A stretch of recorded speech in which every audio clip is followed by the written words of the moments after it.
চীনা হাঁস লালন পালন করতে নদী বা পুকুরের প্রয়োজন হয় না। আপনারা যদি চীনা হাঁস লালন পালন করতে চান, পানিবিহীন লালন পালন করতে পারেন। পানিবিহীন বলতে কিন্তু অবশ্যই পানির প্রয়োজন হয়। বোল অথবা পিপা ড্রেনের মতো করে এর মধ্যে পানি দিয়ে লালন পালন করতে পারেন।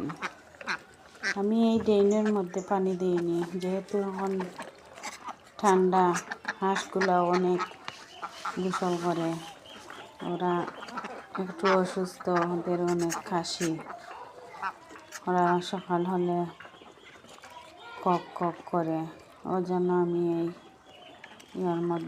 ড্রেনের মধ্যে পানি দিই না। এই পিপাতে খাবার দিয়ে কিছু পানি দিয়ে দিই। আপনারাও চাইলে এরকম হাঁস পালন করতে পারেন আমার মতো করে।